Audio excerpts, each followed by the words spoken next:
Welcome to Powerboat Talk, the podcast where we talk everything performance boats with your host, Joe Road. Welcome to Powerboat Talk. This episode is brought to you by Freedom and Fuel clothing brand, made for people who love big horsepower, fuel-burning engines. It doesn't matter if you're into hot rods, off-road, side-by-sides, or of course, fast boats. Freedom and Fuel has the gear to match your passion for power and performance. You can find Freedom and Fuel clothing at all ADBA and NJBA drag boat races at the SoCal Jet Boats trailer or online at freedomandfuel.com. Welcome to Powerboat Talk.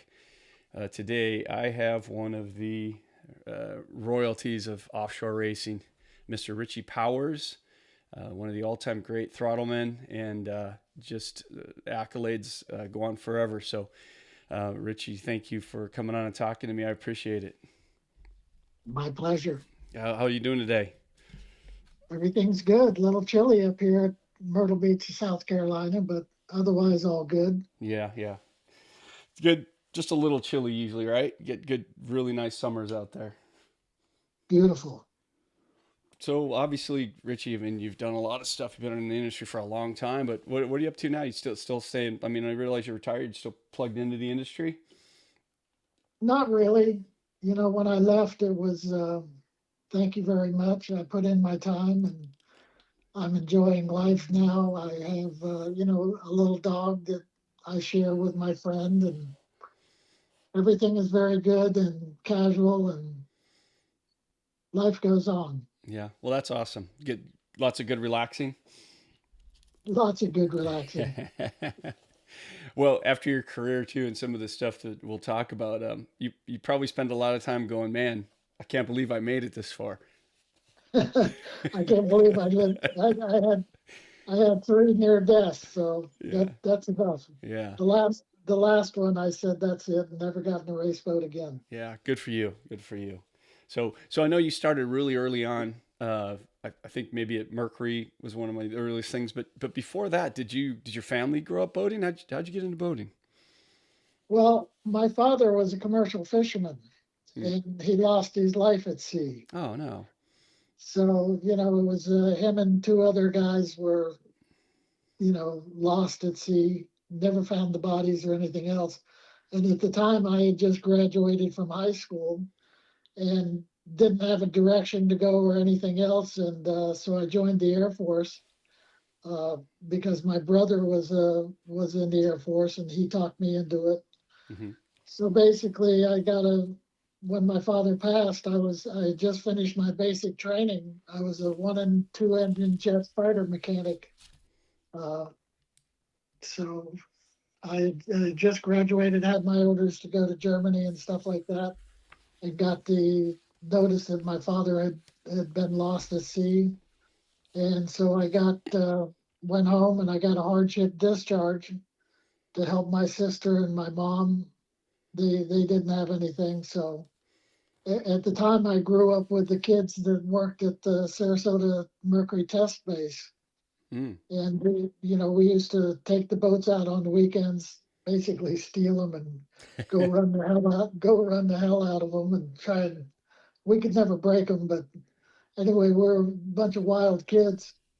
So I had my application in to be a test driver since I was 13 years old, and they found out what happened with my dad, and I lived 4 blocks away from the test base at a marina. And they said, you got the job. Yeah. So. Wow. Nice on the location. That worked out, huh? Oh, perfect. Walk to work. Yeah. We talk about a kid's dream. Go down and play race boats. Yeah. And then I thought, boy, how cool is this? I get to get into a race boat, drive it 8 hours a day, try to tear it up, try to break it and everything else. Helmet, jacket, the whole rigmarole. And my first race boat was a 19-foot Larson with a 9.8 Mercury on it. Oh my God. Tiller handle and everything else. I was the most embarrassed guy in the world because I told all my girlfriends, I'm a test driver. I'm a badass. I'm gonna do this. And here I am. They called that boat the Green Weenie. Oh That my was God. the illustrious start. Yeah, yeah, yeah. Oh man, what it led to though. Went back and I found you were good friends with Karl Kiekhaefer, and but were you part of that? I'll never forget that book Iron Fist, and you're in there a lot. But they had the story about the, I think it was like a 24-hour test they did one time with outboards. Well, they did the 1,000 mile or million-mile thing or something. Yeah, something like that. That Where, was yeah. that was a couple of years before my time. Okay, you missed that one. Yeah, Yeah, just barely. That was like I think in the late '60s or something like that. yeah, yeah. And then when did they start Lake X? When did they actually buy Lake X? Oh, geez, that's Did I they? think back in the 1950s. I think. Yeah. Okay. Okay. So before you got there. So Yeah, yeah. but I started in Sarasota, as a test driver, and that's where I got my start. But Karl Kiekhaefer was like a father to me. He was the Vince Lombardi of my life. Mm-hmm. Mm-hmm.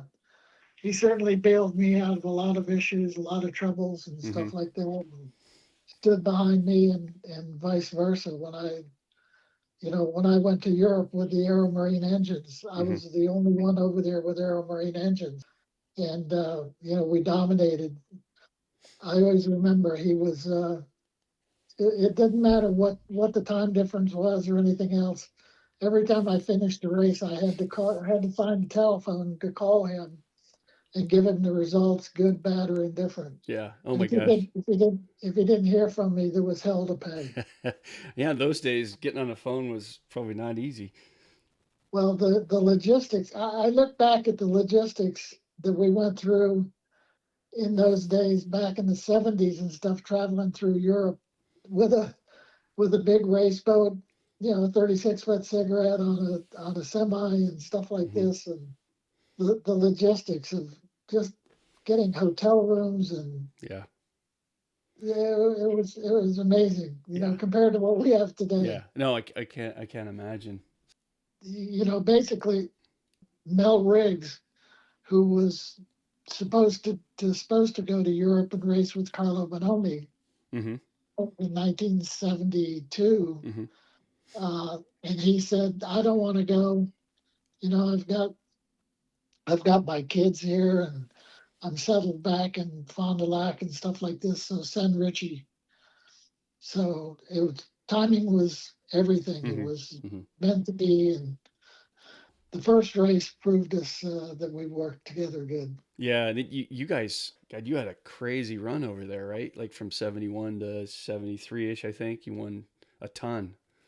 Yeah, we dominated. We won South American championships, Italian championships, European championships, Mm-hmm. and the most important UIM, which is when we had to race in every country. We Yeah. raced 2 races or 3 races in each country, and you raced against the best boats, the best equipment, and everything else that those countries had to offer. Mm-hmm.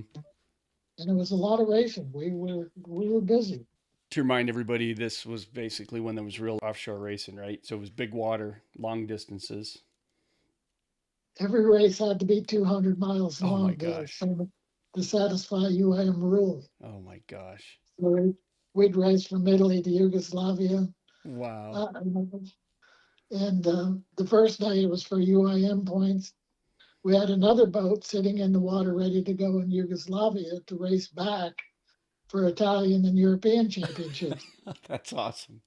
So, I mean, it was, I look back and I just marvel at how we managed to get things done. And, we campaigned with Martini and Rossi. We had a total of 4 boats that were campaigning all over the world. Mm-hmm. I think we had over 20 engines Mm-hmm. that were circulating back and forth from Europe to Mm-hmm. America to get rebuilt. And a 200-mile race, every race the motors had to come out and be rebuilt along with the stern drives. Yeah. Wow. Wow. We won. Now you're a throttle guy. How did you get into that? I mean, was that just a natural? How'd you?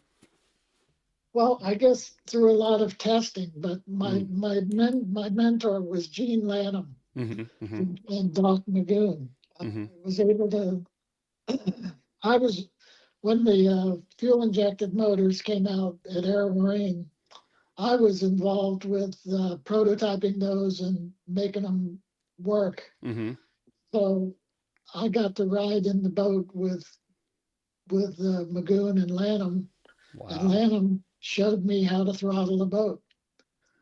I mean, Wow. I had tested a lot of the boats, the cigarettes and stuff, on the lakes and stuff like that, but never in rough water. So Yeah. that was the learning. Yeah. Oh yeah. Yeah.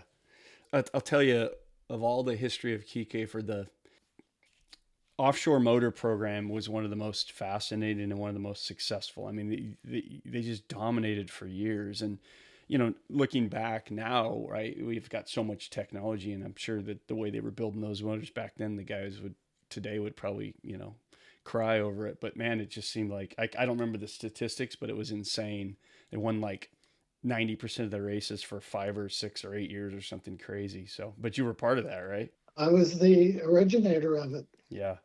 And first fuel Well, injection, well, right? yeah, I worked with Jim Kinsler, Mm. Kinsler Fuel Injection, Mm-hmm. who's, he's a famous guy. And we mocked up the motors and everything else. And a lot of the stuff I was responsible for. A lot of the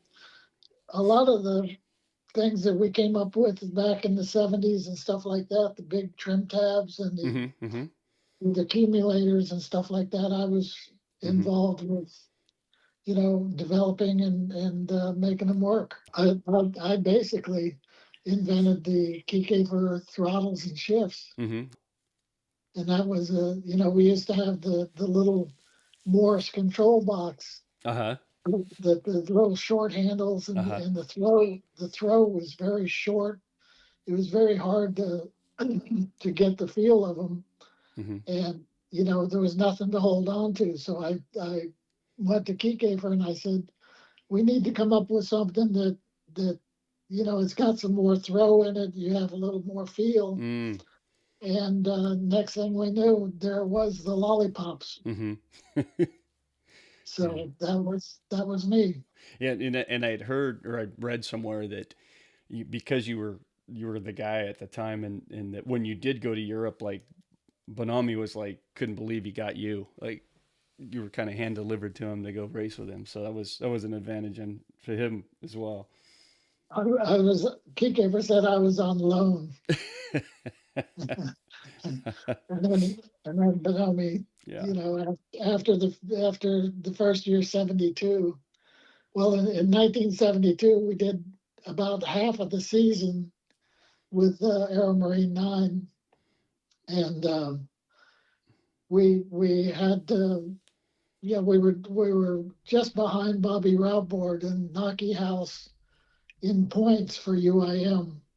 And the last race was the Miami Nassau race, which we had to basically win the UIM World Championship. Mm-hmm. And so basically we did a backdoor deal. We bought Bobby Routboard's second boat that he didn't even know it was us that bought it. And we named it Red Vengeance Aero Marine 9. And we led most of the race, Miami Nassau, and we tore a stern drive off going across the tongue of the ocean, just getting ready to go into Nassau. And I looked through the back of the boat and I could see the hole in the back of the boat. The transom was open. Oh. The drive was gone. We finished second to Magoon, and we lost the UIM World Championship by 2 points. But you made it back and didn't sink. Made it back, didn't sink. They had the straps ready for us when we came into the harbor and yanked it out of the water, and that was that. But then the next year, then we won the UIM World Championship. So racing around all those countries in Europe, and I mean, in the early '70s, right? It's a whole different world. But Man, there had to be some good stories about getting towed in by somebody out of the blue, right? Oh yeah, yeah, or or yeah, or floating around there wondering where the heck you're at. exactly, exactly. Well, you're out in the middle of the ocean, no land in sight or anything for. I mean, the races at 200 miles were 4 hours long, 5 hours long, Yeah, yeah. and if it was rough, with no windshields, and we're standing up in an 80-mile-an-hour boat Mm-hmm. into a headwind, trying to rip your heads off. Mm-hmm. Yeah, crazy. But it was exciting times because all of the boats were evenly matched. Mm-hmm. Mm-hmm. We had Bobby Moore running one, Jack Studeville running one, Davy Wilson. We had a lot of hired guns, Mm-hmm. Mm-hmm. like the Italians and the British and people hired, Mm-hmm. and it was fierce competition, Mm-hmm. fierce. And that's amazing, right? Doc, I think a lot of people consider Doc probably one of the, well, he's definitely one of the greatest, but a lot of people think he's the greatest offshore racer. Gene Lanham is the greatest offshore Yeah, I powerboat. was going to ask you, knowing what, after all these years of racing, you think Gene's the guy. He was my mentor. He gave me the feel, Mm-hmm. Mm-hmm. and that's what's important. But Gene was always the guy. If I had issues or something like that, couldn't make it in a race boat, or I had a conflicting schedule, I always called Gene, and he filled in for me. Oh, gotcha. Well, that pretty much says it all, right? Yep. So at some point you came back over here, and then probably a lot in the middle there, but I think you started a relationship at some point with Tom Gentry, who that ended up being pretty significant for the rest of your career. Well, Tom was after me he saw me win the world championship 3 years in a row, Mm-hmm. UI. Mm-hmm. So each year he would come to me and he'd say, Richie, you got to come race with me. You got to come race with me. So basically, it was bicentennial, 1976. And he said, what's it going to take? And I said, I think it all came up. We were in Key West towards the end of the season, and it was the start of 76. And he needed a ride to the airport from Key West to Miami. So I gave him a ride, and he's in the back seat, and he's going, we've got to do this. We've got to do this. You've got to. We got to bring the Sam Griffith Memorial Trophy back to America. Mm-hmm. Get it away from the Italians. So I said, Tom, the only way I'll do it is I have complete control of everything. I picked the engines, I picked the boat, I picked the crew, I picked the whole thing, and there's no deviation because Tom was always off on a rant he'd put race car engines in his boats. I mean, his engines would always scare everybody when they started up. It sounded like a fuel dragster or something like that. Mm-hmm. But he was always experimenting. And I said, no experimenting. This is the way it's going to be. Uh-huh. And he consented. And we started. He said, well, what's it going to take? What's it going to take? And he wrote down on a piece of paper and passed it over to me. And it was a figure. And I looked at it and I was like, holy shit. Wow. And I said, I wrote back and I said, we got to have a 35-foot cigarette, got to have Marine motors. We need a total of 15 motors. Whoa. 15 drives, backup parts and everything else to go with it. So he wrote another number and gave it to me, and we were hooked up. Wow. But I was one of the highest paid Throttlemen in the world. Yeah. Wow. I forgot to ask you about that because I know several times you've said that you got paid quite handsomely for being the throttle guy. So that's pretty good. Well, that was my profession. I was a professional boat racer. Yeah. Wow. That's all I did. I had my own, he supplied the shop, he paid for the shop, and we set it up. And beautiful racing shops, all air conditioned, spray booths, and we built the boats. Mm-hmm. I was the guy that built the boats and raced them and did the whole thing. Mm-hmm. Nobody handed it to us. We'd get a bare hull from Cigarette with no, not even painted hull or anything else, just bare fiberglass, and we'd go from there. Mm-hmm. So we were not only Throttlemen, we were engineers, we were, innovators, and we did a lot. Yeah. And you said it. I mean, you can buy all the best stuff in the world. Everybody had access to all the best stuff in the world if they had enough money. But right, to get the combination right, to get the installation right, to get to where everything lived, and that's no easy task. Exactly. And then those are the easy days compared to when we went to the 4-engine catamarans and stuff like this. Yeah, man. They just hand it to you and say, "Here you go, put 4 engines in." Right. So how was how was it working with Tom? I don't know much about him, but he was a pretty big personality in the sport for a lot of years. He was amazing. He was. Yeah. I loved him so much. We had some really hard times, some good times, and Mm-hmm. but he was one of the best drivers out there. Mm. Obviously a phenomenal businessman too, right? Phenomenal. But he was very generous, and he always called me up, and it was always last minute. Richie, you want to run the world championship with me in Key West? We got a brand new Scarab, and we got this and we got that. So Mm-hmm. I said, holy crap. Be nice to work with it a little while before I go. But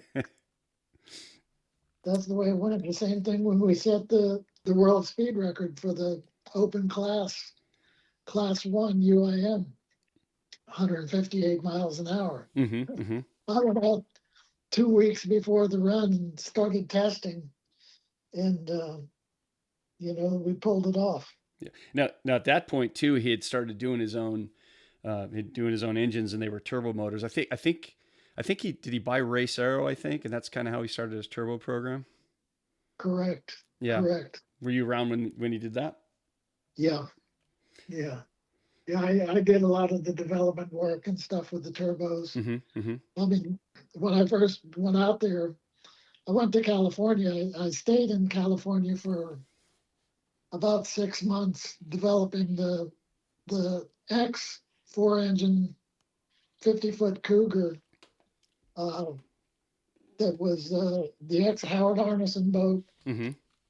And we put the 4 turbo motors in there, and Gentry had to have his own drive. That was the one with looked like a derrick at the back of the transom. Uh-huh.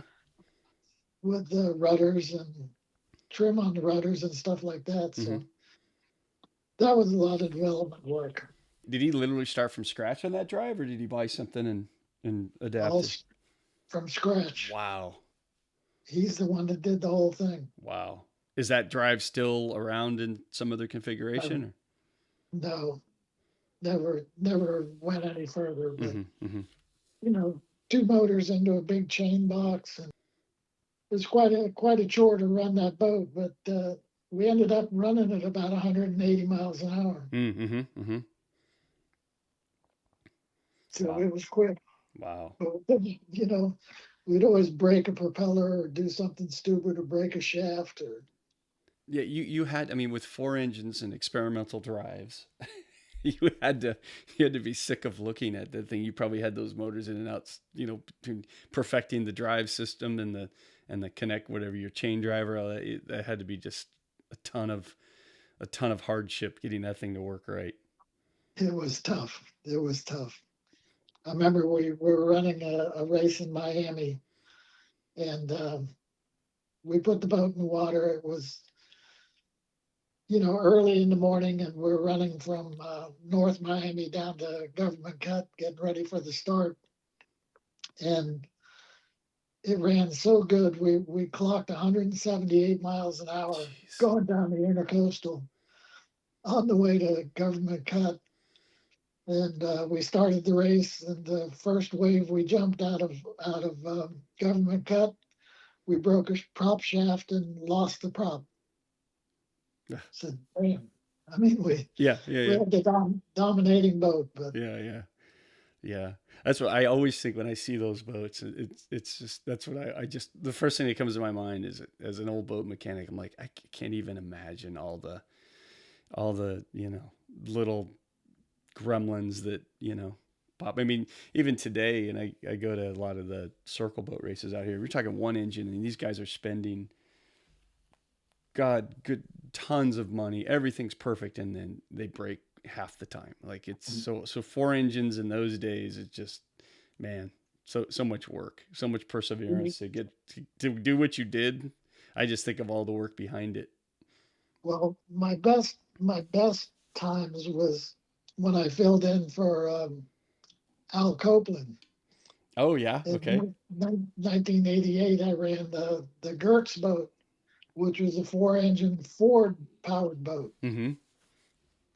And, he was, Bill Saroy is the one that developed the boat and stuff like this. And I guess they had some sort of issue together, him and Al. Mm-hmm. So they hired Bobby Idoni, who was racing with Canada Homes Mm-hmm. at the time. So he couldn't run in the four-engine boat. So Bobby called me and he said, Richie, will you throttle the boat for Al? 1988, and it had its failures. Every time it went out, it broke this, it broke Mm-hmm. that, and so we worked with it. And the first race was in Sarasota, Florida, and of all things, I had never throttled left-handed, and because Bill Saroy was a left-handed throttle man, Oh, so I had you know four throttle sticks in my left hand and trying to run that boat like that. But anyway, we averaged 103 miles an hour and won the race. yeah. So Awesome. Al was pretty happy. He thought Yeah. I was pretty good. Okay, so there's another big personality, right? Al Copeland. Don't you tell us something Okay. about him? How was that? Oh, that was amazing. Yeah. We had a lot of good stories behind that one, Uh-huh. Uh-huh. but we went first class. I won the US One championship in 1988. 88. Uh-huh. Uh-huh. How was Al compared to Gentry? Uh, Totally different, Mm-hmm. personality wise and everything else. But Mm-hmm. all these guys had the biggest hearts. Yeah. They always took care of Mm-hmm. the throttle men and their crew. Mm-hmm. Yeah. Oh, that's really good to hear. Just with Copeland, he was just seemed like a big showman, right? The helicopter and all the fried chicken boats, and it was a big show. Yep, yep. You gave me a list of celebrities that you worked with, and obviously we know probably the most prominent ones, which I'll ask you about. But I couldn't believe all the people. But there was one name on there I wanted to know about. I'd never heard this. How were you involved with Steve McQueen? Well, when we were racing over in Europe. He was doing the movie Le Mans, Oh wow, yeah. and so we got hooked up. He came around to the boat race and stuff like this, and we gave him a ride in the boat, and he got hooked on it. He wanted to go racing. So we were at the time I was with Martini and Rossi, and we were going to see if he wanted to run a couple of races, but I guess his insurance wouldn't cover the offshore power boats. Right. But the same thing with Jackie Hicks. Jackie Hicks was F1 ran F1 driver, right? correct, Yeah. one of the most famous guys in Uh-huh. Formula One, Uh-huh. and I remember testing with him. We went out. It was for the 1972 Miami race, Miami to Nassau race, and we had the Red Vengeance, and which is the boat that we decided we were going to run with Bonomi. And then Kiekhaefer offered us the new 36 cigarette that Magoon had, which was a much lighter boat and everything else. So we took Jackie and we went out government cut testing the new lightweight boat and almost put it on the rocks. And we almost got thrown out of the boat a couple of times. Jackie said, "No thanks, I'm not into this." Yeah, I was just going to ask you what his reaction, obviously from a guy driving the fastest cars in the world. Didn't like it. Didn't like it at all.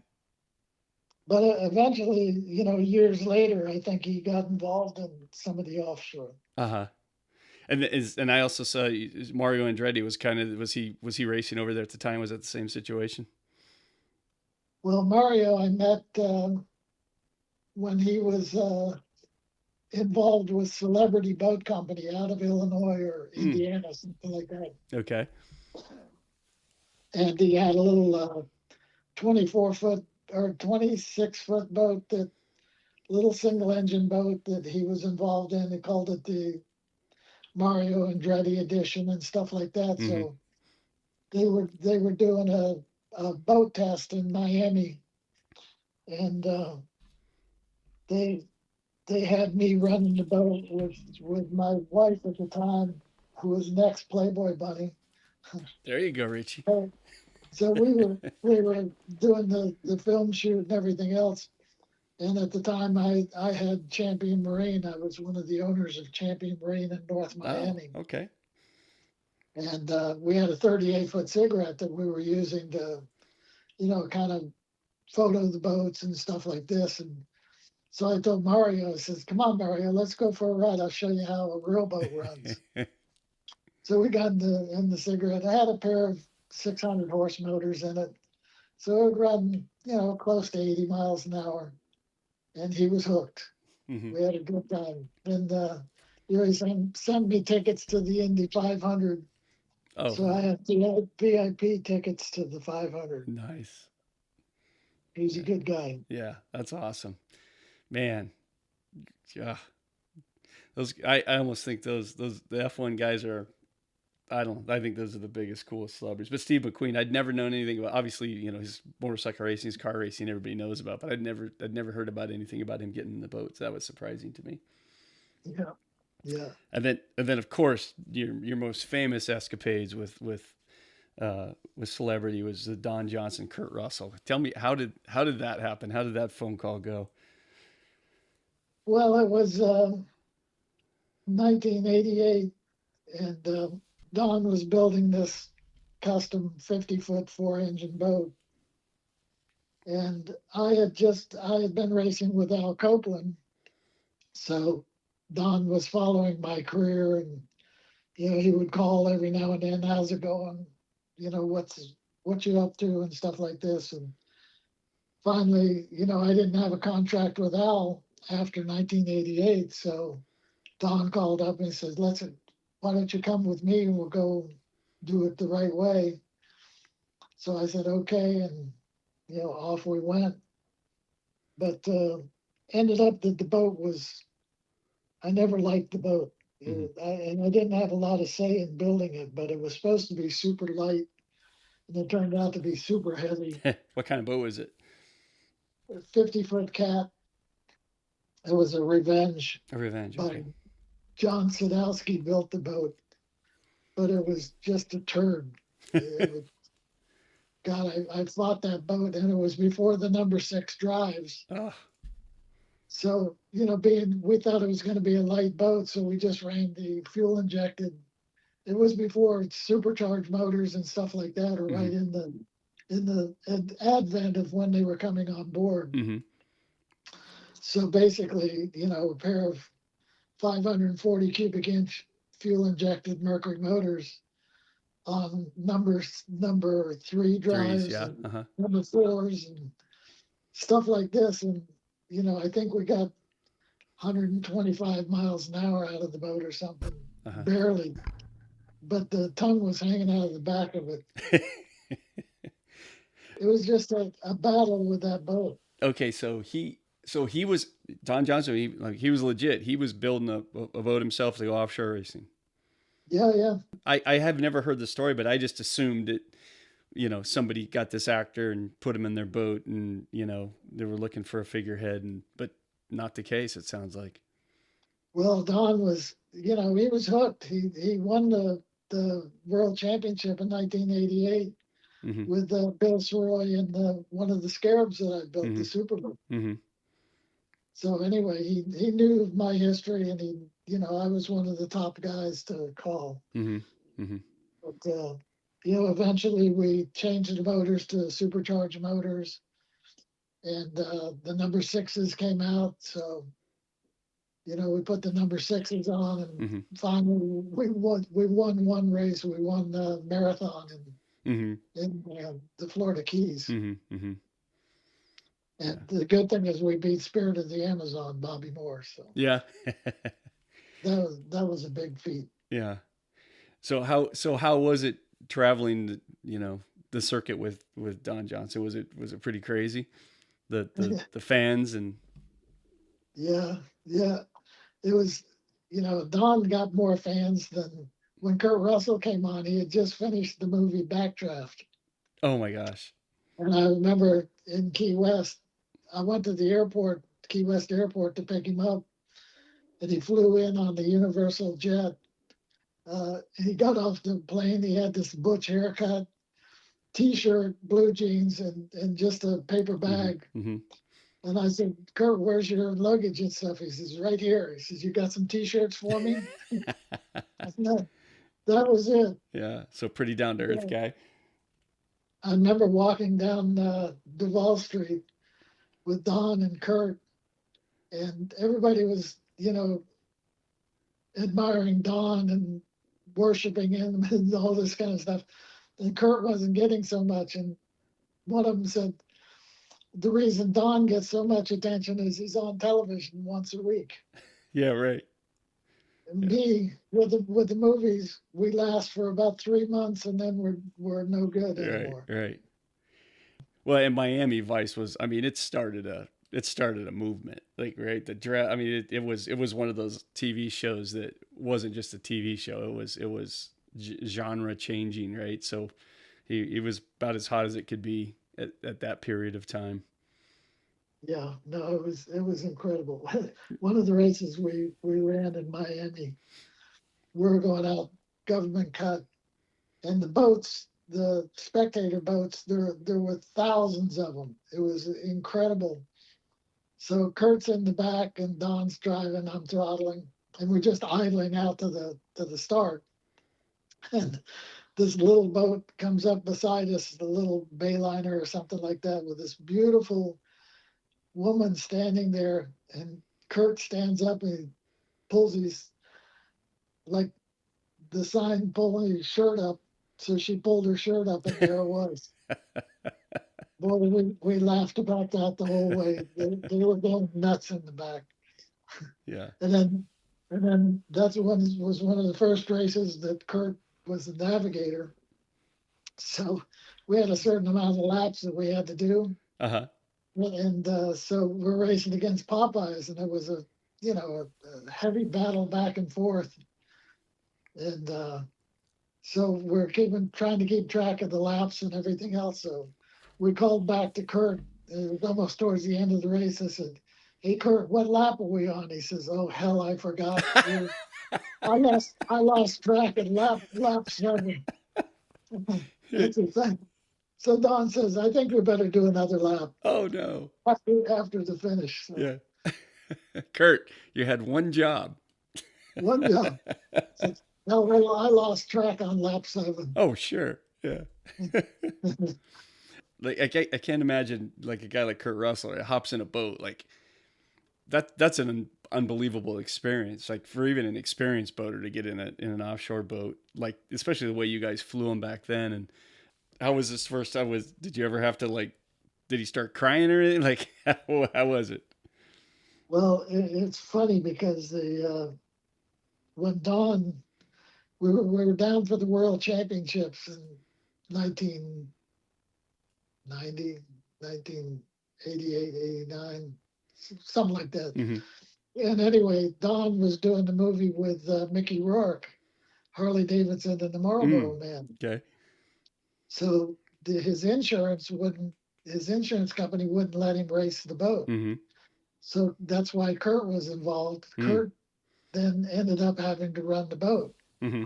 So he was my driver, and that was I remember going out to Smith or Sand Key Light, and it was probably 6 to 8 foot seas, and we had about 8 super boats around us. And Kurt says, "I'm going to shove this guy out a little bit." So he's like wanting to push the guy, rub the guy at 120 miles an hour in 6 foot seas. Says, "I gotta get your head out of your ass. This is not car racing." Yeah, this is not Sunday afternoon stock cars you're dealing with here. Anyway, it was exciting. Yeah, man, fantastic.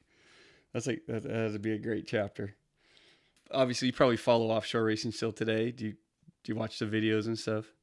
Yeah, actually, I was down in Key West with the last World Championship okay. in November. I was invited down by Omar Danielle, who was the Apache Heritage racer. Oh, okay. And that was, we had an incredible time. He's like a son to me now. Mm-hmm. We're very, very, very close. But we won 3 World Championships together in a year. Oh, wow. In 2 years, actually. Mm-hmm. That was with a 47 Apache? 47 Apache. And that was another breakthrough with powerboat racing. Mm-hmm. 48 foot or 47 foot Apache with triple thousands. And we cut the deck way down and put a canopy on it. Mm-hmm. And was that kind of the first time? Was anybody else using canopies at the time? Well, it was the first time for a canopy V-bottom superboat. Okay. And when we were building the boat, I was involved in it. Omar had hired me. He interviewed all the Throttlemen that were available at the time, and we ended up going together and building this boat. And I came up with the idea of, I just finished racing the Team USA boat, the 50-foot Cat with the 4 engines, and I was used to being in a canopy now, so I said, let's put a canopy on this boat and cut the freeboard down. And everybody said that you're crazy, it'll never work, you can't sit down in the V bottom, it'll drive your head through your butt. Mm-hmm. Stuff like this. So anyway, Omar said, Richie, go ahead, whatever it takes. So we built the boat, and the rest is kind of history. I'd never been in a race boat with Omar in my life, and we started in Key West. And we won the championship running. We were averaging, it was at the time a 160-mile race, and we were averaging over 101, 102 miles an hour per lap. Wow, and a V-bottom. And a V-bottom. So the greatest pleasure in the world is going through Key West Harbor first overall. Yeah, you got to do it. That's a trip many times. Yeah, awesome. Now, at that point, I mean, were you feeling like there was obviously a lot of fatalities in those days, but were you to the point where you're like, I'm not gonna race if I'm not in the canopy boat? No. Yeah. But at the time, that was everything was starting to be canopies. In fact, with the Gentry accident, because it was a canopy boat, I almost lost my life. Yeah, I didn't know if you wanted to talk about it, but it was like 1994, and you're back racing with Gentry again. Yeah. And you guys had quite a bad crash, and it was. I actually read somewhere you did a pretty good recount of it, and man, you barely got out. Well, I went to the other side. Yeah. It got all bright and beautiful, and I was drowning, and it was. I remember the accident wasn't terrible. It was just a rollover, but we weren't trained to overcome the life jackets that we had. When we did the dunk test, Mm-hmm. we used a different life jacket because we didn't want to get our capsule jackets all wet and then we had to sit Really? them the next day. Oh my gosh. So that was a big mistake on everybody's part. Uh-huh. So anyway, we did it with these other jackets, and we did the dunk test, no problem, everything else. So now we're in a situation, the boat rolled over, and it was instant submersion. Mm-hmm. It wasn't, you didn't have a chance to go Mm-hmm. Mm-hmm. grab your breath and hold your breath. Mm-hmm. It was so quick. I'll never forget how quick it was. Mm-hmm. And I remember, the boat settled, and I unstrapped my harness, and the water floated me to the floor of the boat, Mm-hmm. Mm-hmm. which is bottom side up now. Mm-hmm. So I couldn't overcome it. Mm-hmm. I was trying to swim down and go out the canopy, and I couldn't overcome it. And finally, I reached for we had a spare air, which if you're a diver, it's a little tube with oxygen and mouthpiece. So I grabbed it, and I was trying to put it in my mouth, and it had a protective mouthpiece cover on it. Oh my gosh. I couldn't figure it out.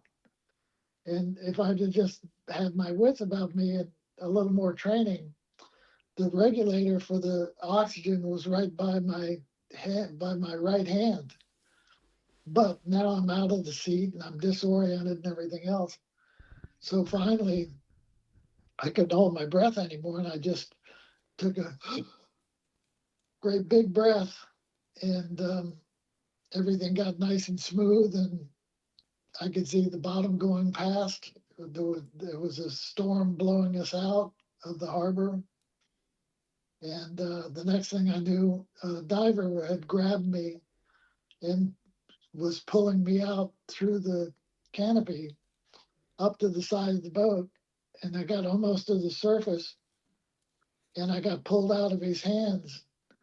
I was tethered to the boat by my air conditioning suit. Oh. It wouldn't, the Tygon tubing wouldn't release from the barb fitting on the seat. So, he put his regulator in my mouth, and I was breathing, so I was okay. And then finally it came to the surface. So if the diver hadn't been there, and if I would have gotten out, I would have been held at the surface. Mm-hmm. Wow. Wow. And Tom managed to get out of the boat, and he took his life jacket off. Mm. And the first person there was Johnny Tomlinson from TNT. Johnny had stopped. He saw what happened. We had just passed him, and he saw what happened. He was in the water within a few minutes of stopping the boat in the accident, and he swam down. He swam to my side. He could see the stripes in the seats, but he didn't see me. And then he saw this white, what he thought was a blob against the deck underwater, and it was Tom. And Johnny pushed him out, and he floated to the surface.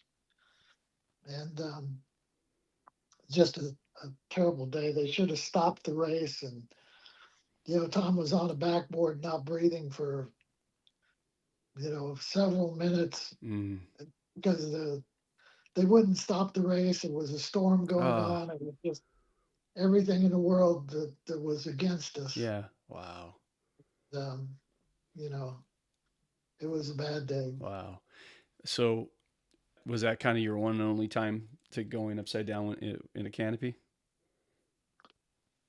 Yeah. Yeah. Yeah. I had crashed another cougar, a wood cougar, with Joel Halpern in a race up in New York. One of the last races we ran together. when I was racing with him, and we disintegrated the boat, and suck came out of the boat and damn near killed him. Mm-hmm. And the next race he went into, he did get killed. Jeez. But well, I have to say that I was half expecting you to tell me that you guys didn't do like a rollover test, but you had the foresight to do rollover tests, dunk tank tests, so that was good. But obviously, there were several things that, in hindsight, right, you guys the offshore world hadn't prepared for, hadn't thought about.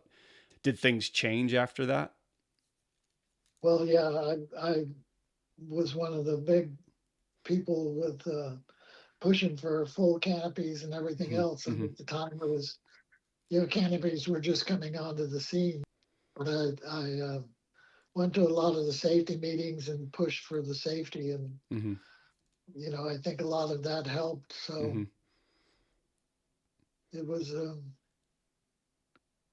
the start of a new era. Yeah, unfortunately, right? It takes a tragedy like that generally to push things forward because of, even like the protective thing that got left on the oxygen tank. I mean, that now I'm sure there's a check where you're like, okay, we don't do that. Check to make sure that's not that way, and the hoses not disconnecting.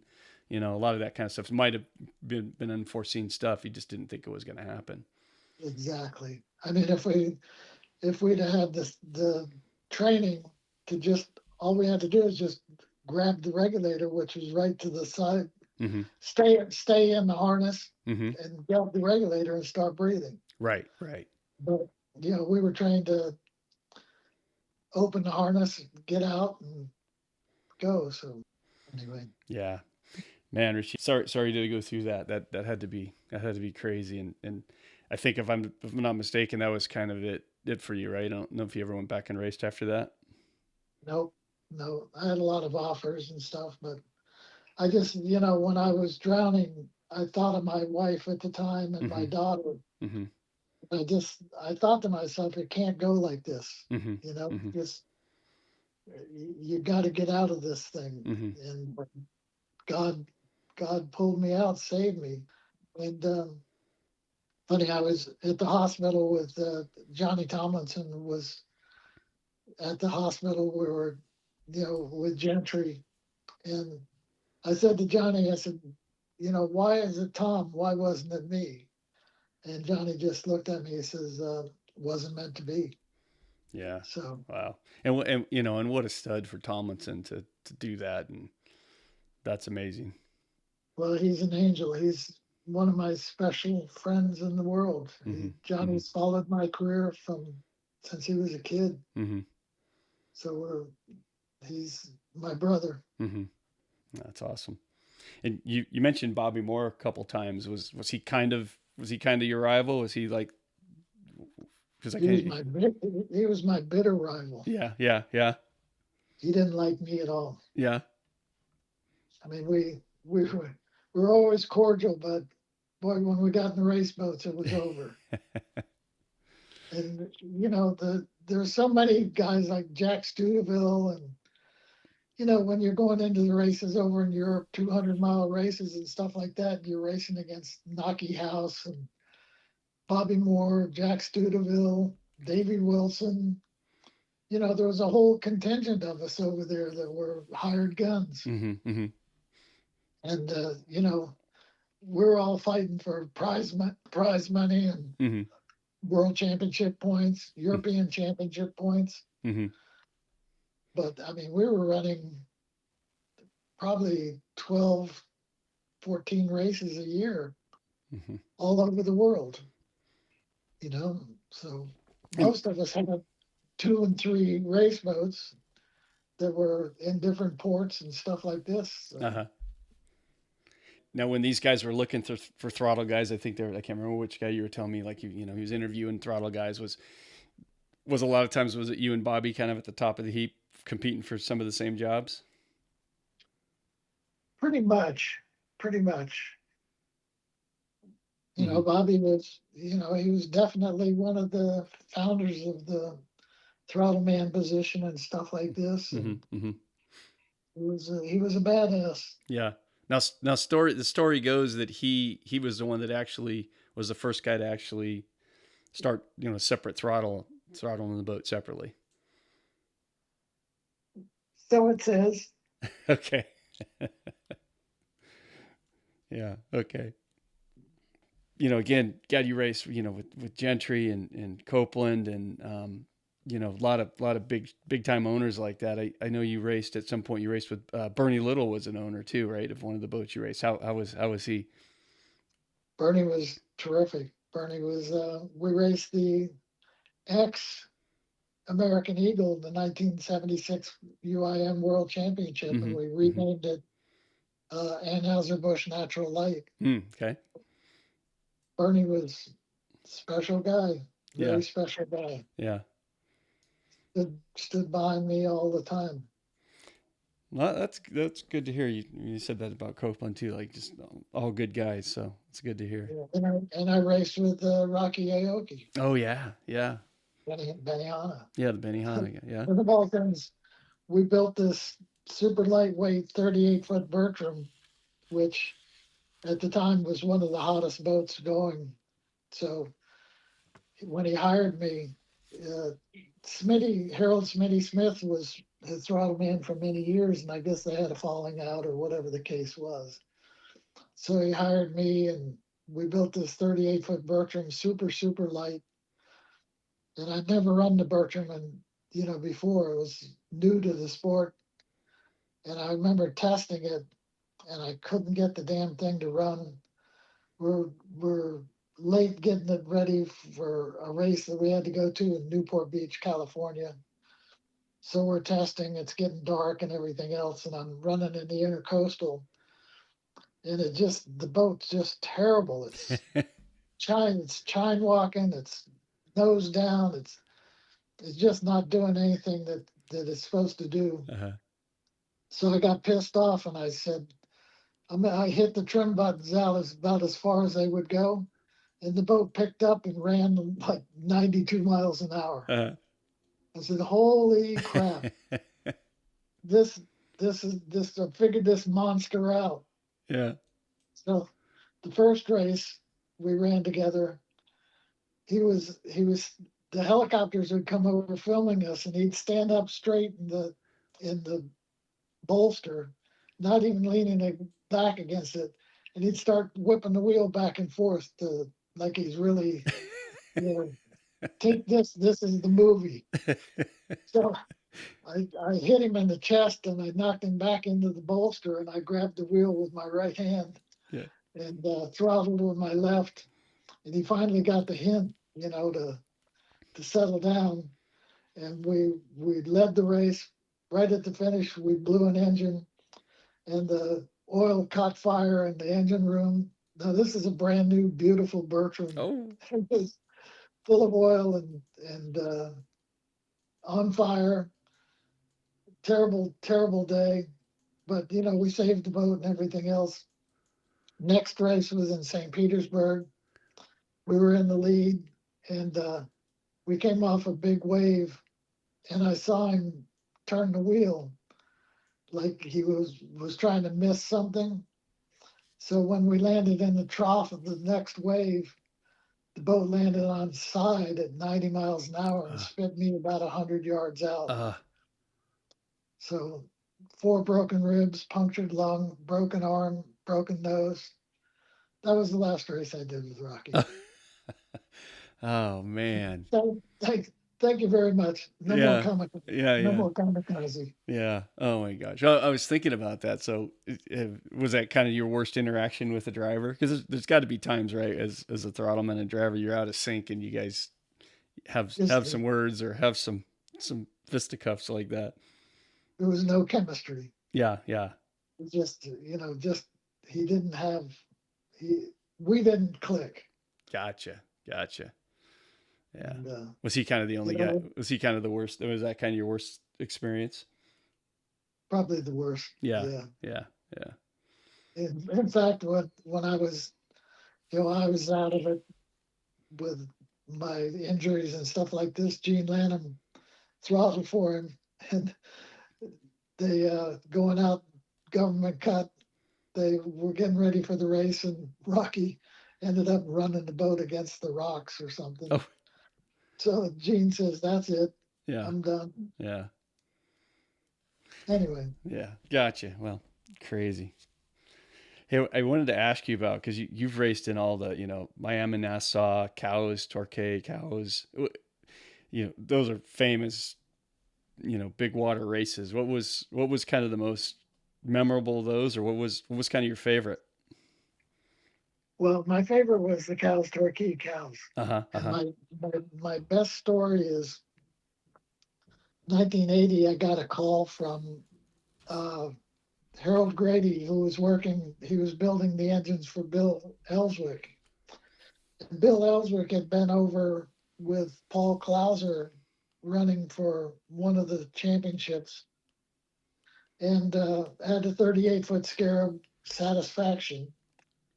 And so anyway, I got a call from Harold. Says, Richie, says, can you race with Billy over in the Cows Torquay race? And I said, well, when is the race? And he says, tomorrow or something like that. Or, the day after tomorrow or something. I said, there's no way I could even get over there to get in the boat and run. Anyway, the reason they called me is his Throttleman, Danny, had broken his foot, so he couldn't race.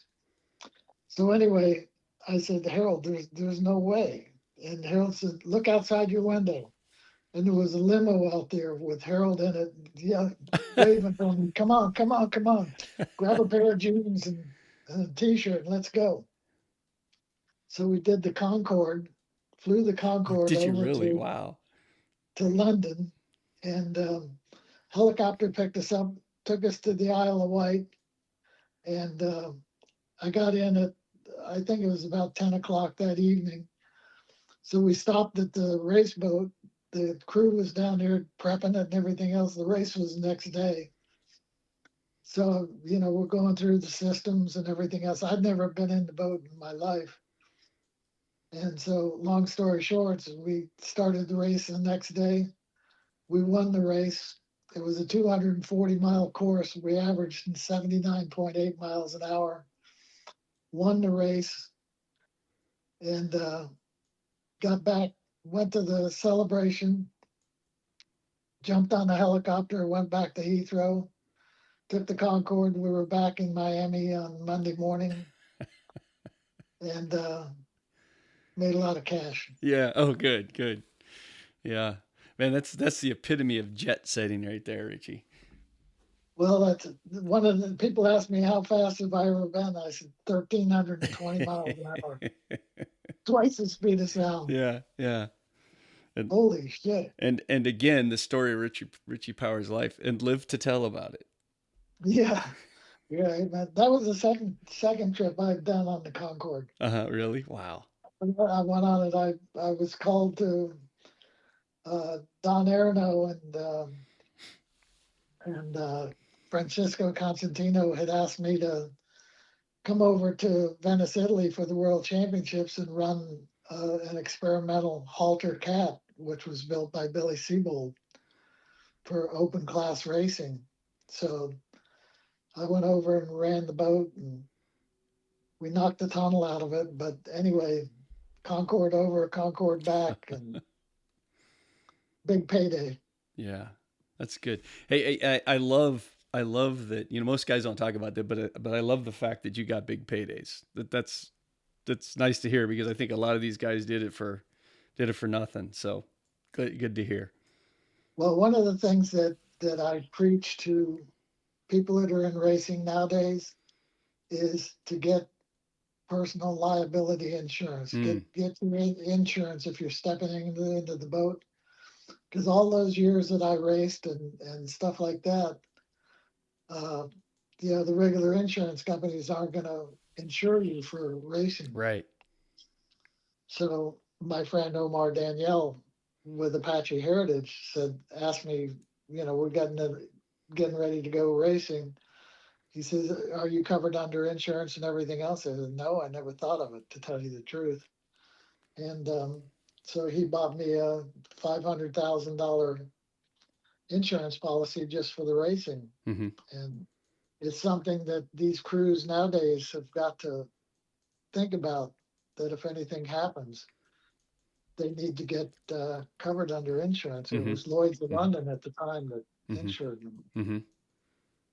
So very, very important. But Yeah, because I also go back to the, in the mid 70s and stuff, with the mortality rates of offshore powerboat racers, it was pretty high. I mean, we were losing, a couple of drivers, 2 or 3 drivers a year. mm-hmm. Mm-hmm. It was very, very dangerous with the old cigarettes and stuff like that. That it was a hard time. Mm-hmm. Mm-hmm. Lost a lot of good friends. Yeah, and then when you're in big water and all the boats have the same horsepower, it kind of comes down to who has the best setup, and then kind of had who has the most balls, right?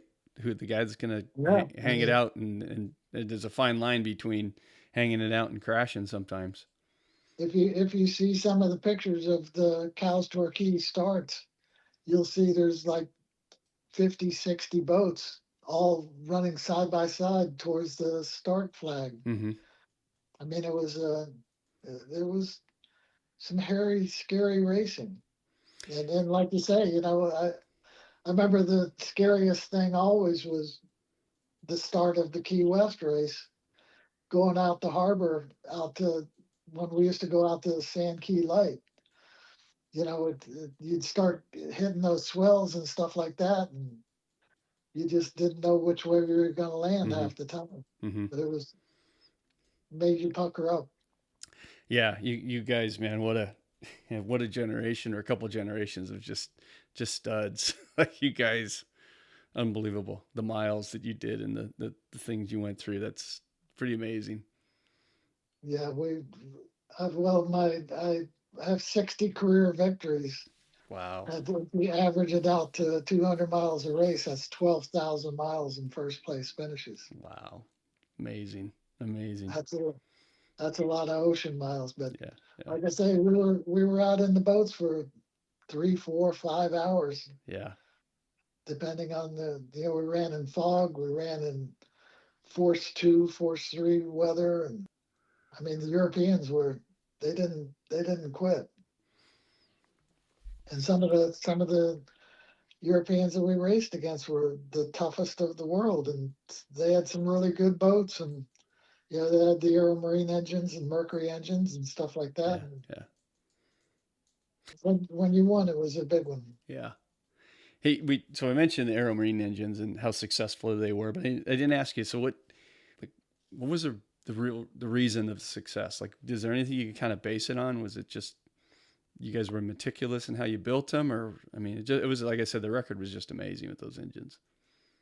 It was a team effort. Mm-hmm. And Karl Kiekhaefer, like I say, he was like my stepdad. Mm-hmm. He was Vince Lombardi in my life. Gruff, but he loved me and I loved him.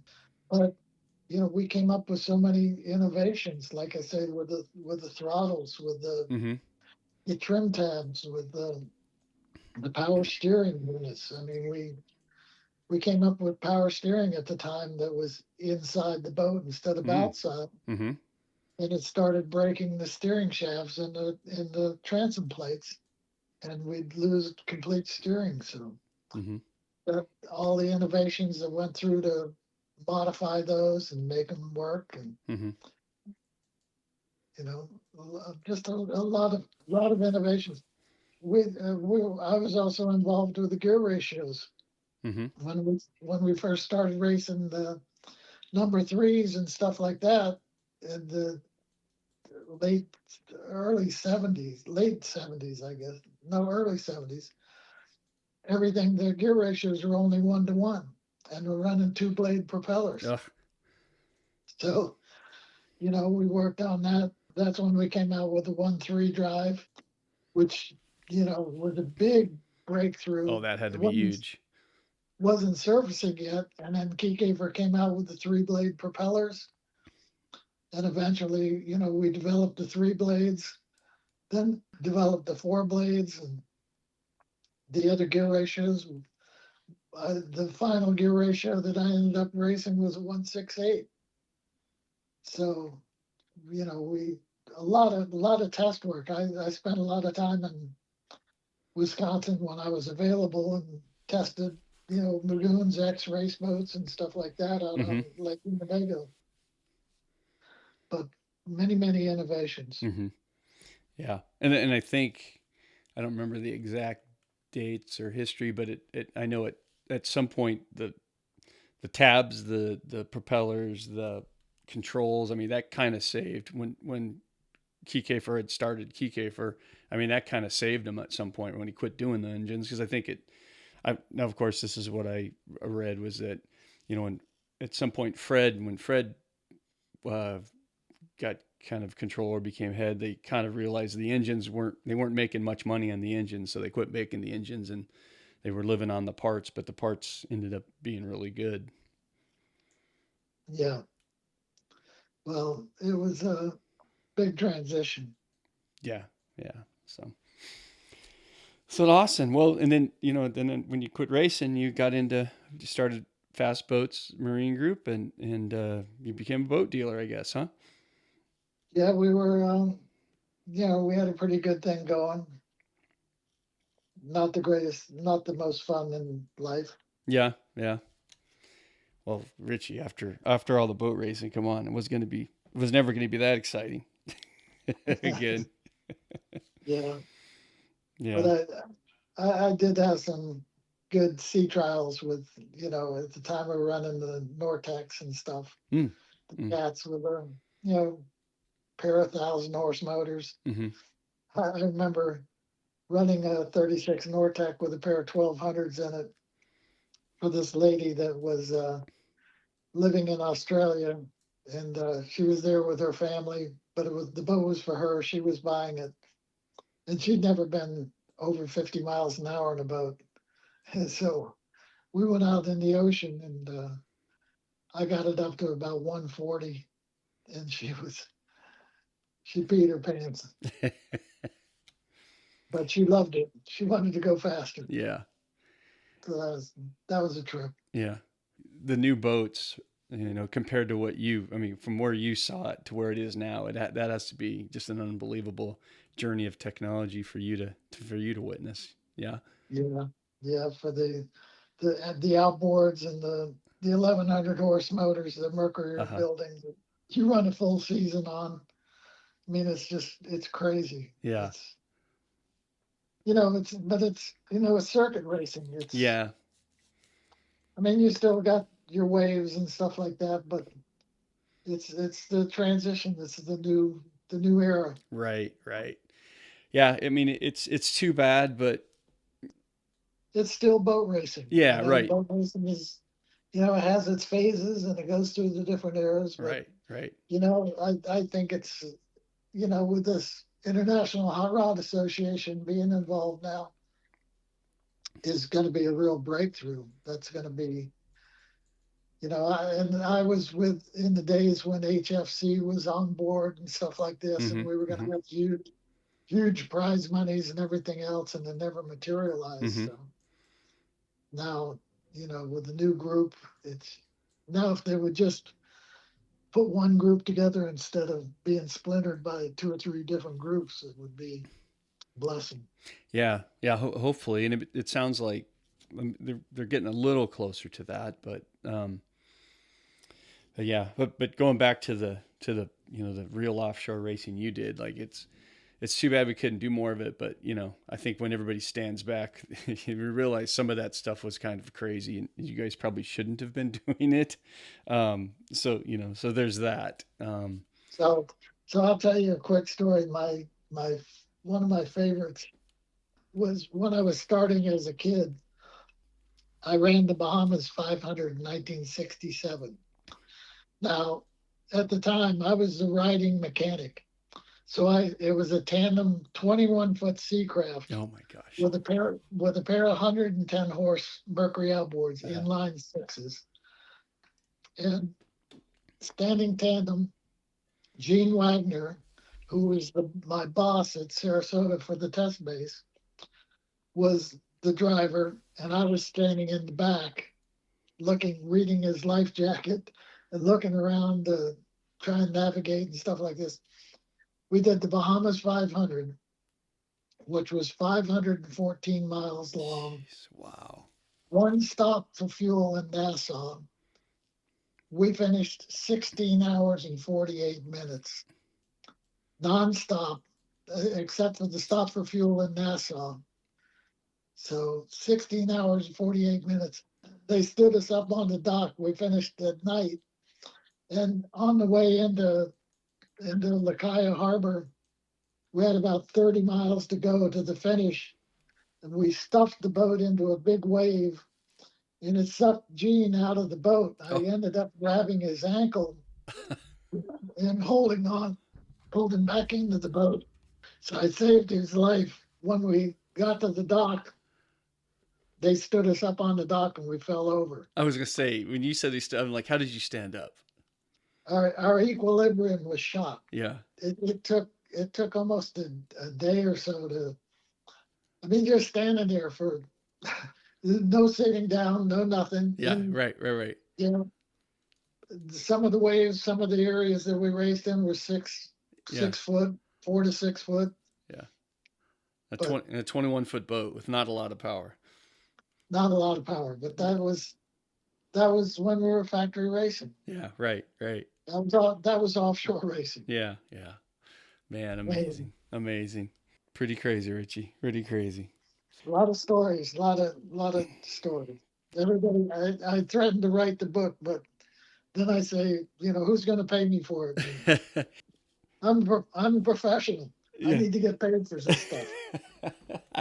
Richie, I love that. Yeah. Because I think this, I do some writing. I love writing. I always think about, there's a couple books I'd like to write. I'm always the same thing. Like, why am I going to do that? That's going to just be months and months. Right. But I did say I saw somewhere where I thought at some point you decided you were going to write a book that didn't. Well, I've got 2 or 3 chapters, but I just, like you say, what's the point? Yeah. Other than, and the reason I do this podcast is because I'm a huge fan. I haven't boated for years, but I grew up boating, and I'm just a huge fan of boats and boat racing. And because there is no real history, I love doing this because I personally want to know. Like, I'm so grateful to be able to get to talk to you for an hour. It's amazing, and to be able to share it with people. It's awesome. And that's the feedback I get from people. It's like, man, thank you I would have never known that history. So thank you for sharing. That's what's a crime. I mean, we have no history. Mm-hmm. Offshore powerboat racing is the only history we have is John Krause's book, God bless him, rest in peace. I mean, that was a tremendous, it's like the Bible. Yes. But even the guys nowadays, it's a new breed of racer, and they don't recognize the past. They don't recognize the history and the legendary status that that we used to have. And now it's all about them, and it hurts because, like you say, we've got, when Brownie passed away, Alan Brown, like he said, when he's gone, the library's closed. Right. So I'm one of the last survivors that had been through the centuries of professional racing and stuff. Right. All the innovations and sagas and stuff like that I've been through. Yeah. Well, not everybody feels that way, though, Richie. There's a lot of us out there that appreciate it, and I was amazed. I mean, I knew a lot of it, but I was just amazed reading your biography and just amazed talking to you, because it's just, as a boater, like, we all know what it's like to go out in a 4 foot, 6 foot waves, and it's crazy. And you did it for thousands of miles at high speeds and in equipment that was pretty old and rickety, and considering all things, these days. So no, there's a lot of my few thousand listeners will appreciate it. So thanks again for doing that. And is there anything we missed? Anything else you'd like to say, or? We could go on for days. Yeah. Okay. And we'll have to do it again. And I know you are on Facebook. Do you follow do you watch your social media? Are you on there? So if people follow you, you can. Yeah, I haven't posted in a while. Mm-hmm. Okay. You know, I was posting one time a couple of years ago, and I was telling about myself and this and that, and one of the guys came on and said, you're a blowhard. What are you always talking about yourself and stuff like this? And it hurt my feelings, and I didn't post for like a year after that. Yeah. Just like, who's this guy?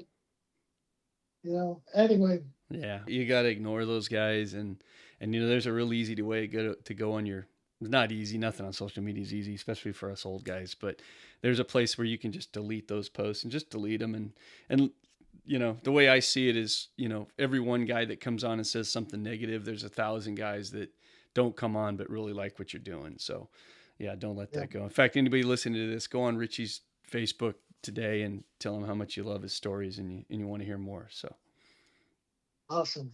All right, Richie. I'll let you know when this has come out, probably a couple of weeks. But man, again, thank you so much. I really appreciate it.